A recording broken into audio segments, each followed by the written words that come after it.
మన ముకుందాలో Christmas and new year offer విఏపై ఫ్లాట్ 10% తగ్గింపు. వివరాలకి సంప్రదించండి. నమస్తే రమగారు, సంక్రాంతి పండుగ శుభాకాంక్షలు. నమస్తే జయ, సంక్రాంతి పండుగ శుభాకాంక్షలు. సుమన్ టీవీ ప్రేక్షకులందరికీ మకర సంక్రమణ శుభాకాంక్షలు. సంక్రాంతి పండుగ వచ్చేసాం. భోగి గురించి మనం ఆల్రెడీ ఒక వీడియోలో మాట్లాడుకున్నాం రమగారు. మరి సంక్రాంతి పండుగ యొక్క విశిష్టత ఈరోజు ఏంటి, ఎలాంటి విధి విధానాలు అవలంబించాలి, ఎలాంటి దేవతార్చన చేయాలి, పూజలు పునస్కారాలు ఏం చేయాలి, ఏం వండుకు తినాలి, ఎలా అంటే గాలిపటాలను ఎగరేసుకోవాలి, ఇవన్నీ కూడా మనకి సంక్రాంతే కదా రమ్మగారు. ఊళ్ళలో తేడా, ఒక్కొక్క ఊర్లో ఒక్కో రకంగా చేసినా, ఎవరు చేసినా పొద్దునే లేచి సూర్యుడికి దండం పెట్టుకోవాలి. కొంచెం ఎక్కువ రోజులు చేసుకునే పండుగల్లో సంక్రాంతి కూడా ఒకటి కదండి. 3 రోజులు పెద్ద పండుగ అంటాం కదా. మనకి పంటలు వచ్చే రోజు, మాసుళ్ళు అయ్యే రోజులు, పంటలు ఆల్రెడీ వచ్చేస్తాయి, మన డిసెంబర్లోనే వచ్చేస్తాయి. అక్కడి నుంచి మనం దాన ప్రక్రియకి శ్రీకారం చుడతాం. అవును, ధనుర్మాసం మొదలయ్యేసరికల్లా హరిదాసులు వస్తారు, అప్పటి నుంచే వస్తాయి జయ.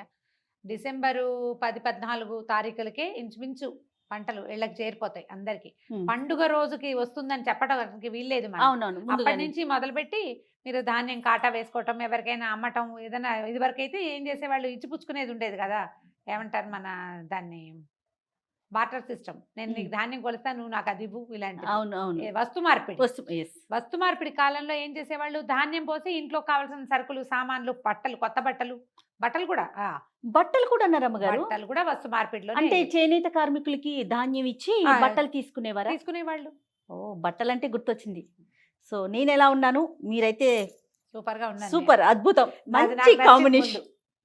మంచి కాంబినేషన్ శారీ కట్టుకున్నారు, పండుగ శారీస్ కదండి. నా శారీ ఎలా ఉంది రమ్మగారు? చాలా బాగుంది, మంచి బ్రైట్ గా. అడిగి మరీ చెప్పించుకుంటున్నాను కదా నేను, వీడియోలో అడగలేము కదా, చెప్పలేము. రైట్. మన ఇద్దరికి కూడా రమ్మగారు రామి సిల్క్స్ వారు ఈ శారీస్ ని స్పాన్సర్ చేశారండి పండుగ కోసం ప్రత్యేకంగా. ఎక్కడుంది షాప్ జయ? ఇది బండ్లగూడ జాగీర్ ఉంది కదా రమ్మగారు, అక్కడుంది. కళ్యాణి రెడ్డి గారు ఫౌండర్ అన్నమాట. ఆవిడ ముఖ్య ఉద్దేశం ఏంటంటే, మన దేశంలో ఎక్కడైతే పట్టు, రకరకాల పట్టు ఉంటుంది కదా, అది మొత్తం కూడా రామి సిల్క్స్ లో అవైలబుల్ గా ఉండాలి, ప్రతి ఒక్కరికి అందుబాటులో ఉండాలి, రీజనబుల్ ప్రైస్ లో ఉండాలి అని. మరీ ముఖ్య ఉద్దేశం చేనేత కార్మికుల్ని ప్రోత్సహించాలి. చాలా మంచి ఉద్దేశం, చాలా మంచి. పేరు కూడా మంచి స్ట్రైకింగ్ గా ఉంది, అభిరామి లాగా వినపడుతుంది. రమారావి లాగా రామి సిల్క్స్, నా పేరు గుర్తుపెట్టుకుంటే వచ్చేస్తుంది. సో బండ్లగూడలో ఉంది రమ్మగారు, డెఫినెట్గా విజిట్ చేయండి ఒకసారి పర్సనల్గా మీరు కూడాను. తప్పకుండా. అన్ని రకాల చీరలు, అన్ని రకాల పట్టు అవైలబుల్గా ఉంది. క్వాలిటీ అయితే ది బెస్ట్ అని చెప్పొచ్చు. ఇది నేను కట్టుకున్నది అయితే నాకు చాలా కంఫర్టబుల్గా ఉంది, చూడడానికి కూడా చాలా బాగుంది, మెత్తగా, మనకంటే కంఫర్ట్, మీరు అన్నట్టుగా కంఫర్ట్గా అనిపిస్తూ ఉంది. రైట్. సో కొత్త బట్టలు కొనుక్కోవాలి. అప్పుడు వస్తు మార్పిడిలో కొనుక్కునేవాళ్ళు, ఇప్పుడు అప్పటి నుంచి మొదలవుతుంది కదా. ఇంకా ఇప్పుడు ఈ రోజు ప్రత్యేకత ఏంటి, మనకి సూర్యుడు ఉత్తర వైపుకి నడవడం మొదలు పెడతాడు, మకరంలోకి సంక్రమణం అవుతాడు. సంక్రమణాలు ప్రతి నెలా జరుగుతాయి. మామూలుగా మనం ఎట్లా నడుస్తాం, మన కథ చంద్రుడితో పాటు నడుస్తుంది. మామూలుగా చంద్రుడి నడకే కదా. పాడ్యమి, ప్రతిపత్తు అంటే అమావాస్య వెళ్ళిన వారి నాడు పాడ్యమి. అక్కడి నుంచి మొదలుపెట్టి తిథుల వారీగా మనం అష్టమి నవముల్లో పండుగలు చేసుకుంటాం, బోల్డన్ ఉన్నాయి మనకి. ఏకాదశులు ఉపవాసాలు ఉంటాం, పౌర్ణమి ఉపవాసం ఉంటాం, పౌర్ణమి నుంచి మళ్ళీ ప్రతిపత్తు మళ్ళీ మొదలు. మన కథ అంతా చంద్రుడి వెనకాలే నడుస్తున్నట్టు ఉంటుంది, కానీ నిజానికి మన కథ నడిపేవాడు ఎవడు? సూర్యుడు. ఇప్పుడు ఈ సూర్యుడు ప్రతి నెల ఒక సంక్రమణం చెందుతాడు, 12 రాసుల్లోకి, 12 రాసుల్లోకి మారుతూ ఉంటాడు. అది ఏమవుతుంది, కరెక్ట్గా చంద్రుడితో పాటుగా ఉండదు, పాడ్యంతో పాటు ఉండదు, పాడ్యం వెళ్ళిపోతుంది. పాడ్యం దాని దారిన వస్తూ ఉంటుంది. ఈ సంక్రమణం దారిన సంక్రమణం ఇంచుమించుగా నెలలో ఒకే తేదీకి అటు ఇటుగా అవుతుంది. అందుకని ఇంచుమించు మన ప్రతి సంవత్సరము ఈ జనవరి 14-15 తారీఖుల్లోనే మన పండగ వస్తుంది చూడు. అంటే ప్రతి నెల ఇంగ్లీష్ నెలల మధ్యలోనే మనకు సంక్రమణం వస్తుంది. ఈ సంక్రమణంలో తులా సంక్రమణం, మేష సంక్రమణం, వాటిని కూడా ముఖ్యంగా చెప్పుకున్నా కూడా సామాన్య ప్రజానీకానికి తెలియవు, పంచాంగం ఫాలో అయ్యే వాళ్ళకి. తర్వాత సంక్రమణాల్లో తప్పకుండా పెద్దవాళ్ళకి తర్పణాలు విడవటం అనేది ఒక పద్ధతి ఉంటుంది. అవును, తర్పణం విడిచే కమ్యూనిటీ వాళ్ళు దాన్ని జ్ఞాపకం పెట్టుకుంటారు. మనకు మామూలు వాళ్ళకి ఎవరికి దాని మీద పెద్ద పట్టింపు ఉండదు. ఈ సంక్రమణాలని ఫాలో అయ్యే వాళ్ళు, రైతులు కూడా కార్తెల్ని ఫాలో అవుతారు. అవును, ఈ కార్తెలో విత్తనాలు వేయాలి, అలాంటివి ప్రత్యేకమైన ఉంటాయి కదా, వాళ్ళకు కూడా ఇది తెలుస్తుంది. ఈ మనం ప్రధానమైనది ఏంటంటే, ఈ మన తర్పణాలు విడవటం అనేది ఒక ప్రోగ్రామ్ ఉంది కదా. ఈ కరెక్ట్ గా ఈ రోజున, ఏ రోజైతే సూర్యుడు మకర సంక్రమణం చెందుతాడో ఆ రోజు చాలా విశేషమైన సంక్రమణంగా చెప్తారు. ఈ మకర సంక్రమణంతో మనకి సూర్యుడి నడక మారిపోతుంది. ఉత్తరం వైపుకి కొన్ని డిగ్రీలు వాలి మళ్ళీ మనకి రావటం మొదలు పెడతాడనమాట. మొన్నటిదాకా దక్షిణం వైపు వాలాడు, ఇప్పుడు ఉత్తరం వైపు వాళ్తాడు. ఈ ఉత్తరాయణ పుణ్యకాలం మహాపర్వ దినాలు అని చెప్తారు. భీష్మ పితామహుడు యుద్ధంలో పడిపోయి ఆయన ఇచ్చామరణం ఉన్న వరం ఉంది ఆయనకి. ఎప్పుడు కావాలంటే అప్పుడు మరణించవచ్చు. దెబ్బలు తగిలినా కూడా ఆ బాధని సహిస్తూ ఉత్తరాయణ పుణ్యకాలం వచ్చే వరకు వేచి ఉండి ఉత్తరాయణం వచ్చిన తర్వాతే భీష్మ ఏకాదశి చెప్పుకుంటాం కదా. అవును. అప్పుడు దశమి నాడో నవమి నాడో ఆ చివరి రోజుల ఏకాదశికి కొద్దిగా ముందు ప్రాణాలు విడిచారండి. ఈ ఉత్తరాయణం ఏంటంటే ఇప్పుడు మనకి మొన్నటిదాకా మనకి ఒడుగు ముహూర్తాలు ఉండవు. పెళ్ళిళ్ళు చేసుకుంటాం, గృహప్రవేశాలు, అన్నప్రాసన అన్నీ చేసుకుంటాం. కానీ యజ్ఞోపవీతం వేయడానికి ముహూర్తాలు మాత్రం ఉత్తరాయణంలో మాత్రమే ఒడుగులు చేయాలి. ఉపనయన క్రియలు దక్షిణాయనంలో చేయకూడదు. ఇప్పుడు ఇది రాగానే ఇక్కడి నుంచి ఒడుగు ముహూర్తాలు అవి కనపడతాయి అనమాట. ఒడుగులు చేసుకునే వాళ్ళందరూ కాదు, కొద్దిమందే చేసుకుంటారు. అవునవును. ఒడుగులు చేసుకునే వాళ్ళ సంగతి పక్కకు పెడితే మనందరికీ కూడా ఇది దేవతలు మెలకువగా ఉండే కాలం. సంవత్సరంలో 6 నెలలు దేవతలు పడుకుంటారు. ఆ నిద్రపోయే కాలం ఏమిటి? దక్షిణాయనం. వాళ్ళు మెలకు వచ్చే కాలం ఉత్తరాయణం. ఇప్పుడు దేవతలు సుప్రసన్నంగా ఉంటారు. చిన్న చిన్న పూజలు కూడా ఫలిస్తాయి. సింపుల్గా దాన ప్రక్రియ ఫలిస్తుంది. చిన్న దానం కూడా పనిచేస్తుంది. మనం అందుకని ఈ ఉత్తరాయణ కాలంలో ఏంటంటే పైగా ఏంటి, వెదర్ ఒకటి మారిపోతుంది. వాతావరణం పూర్తిగా మారుతుంది కదా. సూర్యుడు తేజరిల్లుతాడు, మాఘం వచ్చేసరికి ఇంకా చురుకెక్కుతాడు. ఇప్పుడు ఇక మొదలు పెడతాడు అనమాట. వెచ్చదనం మొదలవుతుంది, మనకి చలి తగ్గిపోతుంది. చాలా ప్రాంతాలు, మన హైదరాబాద్ అయితే జనవరి 15-18 తారీఖులు వచ్చేసరికల్లా మెల్లిగా ఎండ చురుకు అనిపించడం, పొద్దు నిలబడుతుంది. ఆ పొద్దు నిలవటం ఈ రోజు నుంచి స్టార్ట్ అవుతుంది. ఈ రోజున మనం చేయాల్సింది ఏంటంటే మహాపర్వదినం కాబట్టి దేవాలయ దర్శనం చాలా మంచిది.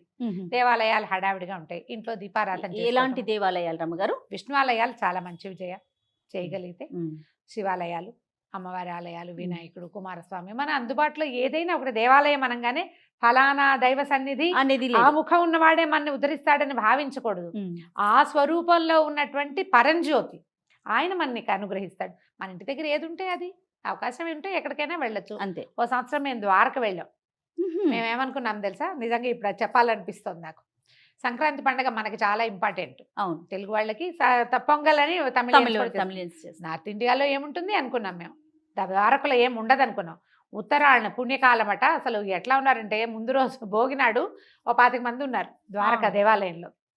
మర్నాడు పొద్దున సంక్రాంతి రోజు పొద్దున్నే లేచి మేము బస చేసిన చోటు నుంచి దేవాలయానికి వెళ్తే ఇసకేస్తే రాలరు. ఉత్తరాయణ పుణ్యకాలంలో కృష్ణ భగవానుని దర్శనం అత్యద్భుతమైందని మొత్తం ఆ దేవాలయం నుంచి బయట అన్ని సందుల్లోకి క్యూలు ఉన్నాయి. అంతమంది ఉన్నారు. అన్ని చోట్ల ఉత్తరాయణం పుణ్యకాలమే. మనకి వాళ్ళకి తిథులు తేడా ఉన్నప్పటికీ పౌర్ణమి మనకేమో అమావాస్య వెళ్ళగానే నెల మొదలవుతుంది. అవును, వాళ్ళకి పౌర్ణమితో మొదలయ్యే వాళ్ళు కూడా ఉంటారు. అయినా సరే ఉత్తరాయణం పుణ్యకాలమే ఎవరికైనా సరే. ఏదో ఒక దేవాలయ దర్శనం చేయండి. తర్వాత నువ్వులు దానం చేయటం, కూష్మాండ దానం, గుమ్మడికాయ దానం చేస్తే భూదానం చేసిన ఫలితం వస్తుంది. చాలా రకాల దానాలు ఎవరెవరి ఇళ్లలో ఏ ఉంటే మన అలవాట్లను బట్టి. కొన్ని ప్రాంతాల్లో ఏం చేస్తారంటే దార పోసుకోవటం ఉంటారు. పసుపు కుంకుమ, తర్వాత ఏమో మన ఖర్జూర పళ్ళు, పటిక బెల్లము, అలాంటివి ఎవరికైనా ఇవ్వటం, ముత్తైదువులకి ఇవ్వటం, పూజ చేసుకోవటము, ఇవి ఇచ్చేసేయటము. తాంబూలాలు ఇచ్చే పద్ధతి ఉంటుంది కదా మనకి. తాంబూలాలు మనకి బొమ్మలు పెట్టుకున్నాం అనుకో, భోగినాడు భోగి పేరంటం చేస్తాం.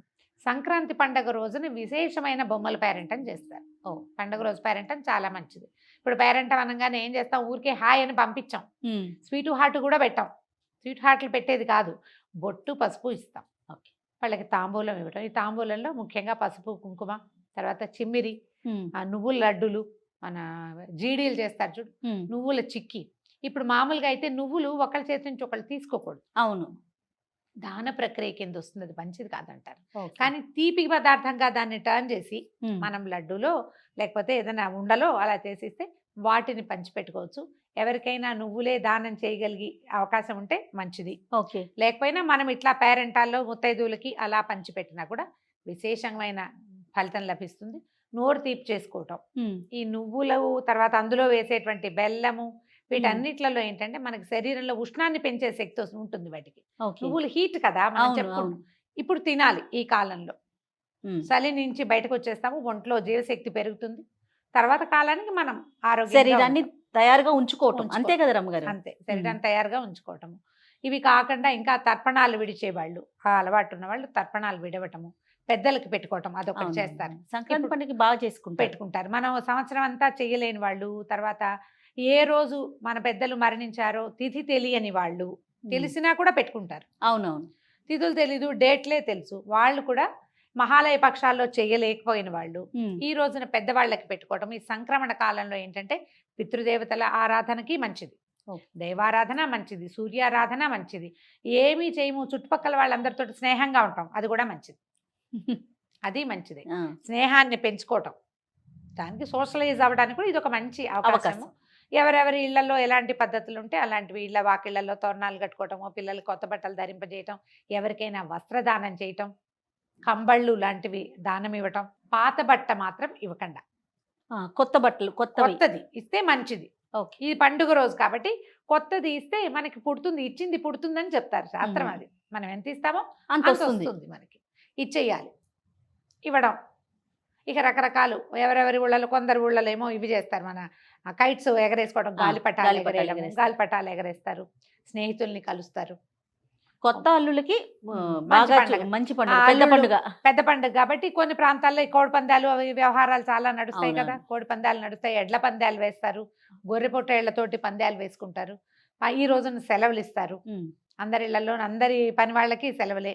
లేబర్ హాలిడే అంటారు. మా వైపు కూడా సంక్రాంతి రోజున సెలవు ఇచ్చేసేవాళ్ళం. ఓకే. కనుమ నాడు పూర్తి సెలవు, ఆహా. సంక్రాంతి నాడు హాఫ్ డే సెలవు. సాయంత్రం అయ్యేసరికి అందరూ ఏవో కొన్ని పనులు చేసి ఎవరో ఒక బుడ్డాన్ని గేదెల దగ్గర ఆవుల దగ్గర అటపెట్టి పెద్దవాళ్ళంతా వెళ్ళిపోయేవాళ్ళు. ఓకే. ఏదైనా పిండి వంటలు చేసుకోవటము. పిండి వంటలు మామూలుగా మనం భోగినాడు చేసుకుంటాం. అరిసెలు ప్రత్యేకంగా చేస్తారు, అవును. సూర్యుడికి ప్రతీకగా కనపడతాయి. అందులో ఉండే బియ్య పిండి, ఆ బెల్లము, దాంట్లో వేసి నెయ్యి, నూనె, ఇవన్నీ కూడా మనకి సూర్యారాధనకి ఉపకరించే వస్తువులు అనమాట. బియ్యంతో చేసుకుంటాం కదా. ఓకే. ఈ కొత్త వస్తువులతో తయారు చేసుకోవటం, స్వీట్లు తయారు చేయటం, వాటన్నిటిని పంచుకోవటము, ఇవన్నీ కూడా ఏంటంటే మన సోషలైజ్ అవ్వడానికి ఉపయోగపడే విషయాలు. తర్వాత ఇక ఆరాధన. అందులో మనం అరిసెలు చేసి ఏ దేవుడికి నివేదన పెట్టాం గుర్తు చేసుకోండి, మనమే పొట్ట పూజ చేసుకుంటాం. అది మన ఇంటికి ఎవరైనా బంధువులు వస్తే వాళ్ళకి బంధువులు పెడతాం. వస్తే వాళ్ళకి పెడతాము, ఎక్కడికైనా పంపిస్తాము, అవునవును. ఎవరికైనా ఇస్తాము, విశేషంగా చేస్తాం కదా. పండుగని హాయిగా ఆనందంగా జరుపుకోండి. అయితే ఈ ప్రత్యేకమైన రోజుల్లో కొట్లాడుకోవద్దు, పోట్లాడుకోవద్దు, Yes. వాదనలకి దిక్కండి. అల్లుళ్ళు అత్తవారింటికి వెళ్తే అది ఇవ్వలేదు ఇది ఇవ్వలేదని పోట్లాడకండి. పోట్లాడితే రేపొద్దున మీకు అమ్మాయిలు పుడితే మీ అల్లుళ్ళు కూడా మీతో పోట్లాడతారు. అంతే కదా. అంతే జరిగేది. కాబట్టి కొట్లాటలు, గొడవలు, తగాదాలు, వాద ప్రతివాదాలకి దిక్కండి. సాధ్యమైనంత ప్రశాంతంగా ఈ రోజున ఏం చెప్పబడిందో, పుస్తకాల్లో చెప్పబడింది ఒకటి, మనలాగా చెప్పేవాళ్ళు, మనకంటే పెద్ద పెద్ద వాళ్ళు చెప్పేది. అవును. ఇప్పుడు ఇవన్నీ కాకుండా వీటితో పాటుగా, వీటిలో కొన్ని నచ్చితే ఇవి తీసుకోవటం, మన ఇళ్లల్లో, మన ఊళ్ళల్లో, మన ప్రాంతంలో ఏం చేస్తారో ఆ రకమైన ఆరాధనా క్రమాన్ని, పండగ జరుపుకునే విధానాన్ని పాటించండి. మూలాలని వదిలిపెట్టకండి. మీ పద్ధతులు ఏవో కొత్త పద్ధతులు నేర్చుకుని అవే మా మంచివని, ఇది చెడ్డవని పొరపాటును కూడా అనుకోవద్దు.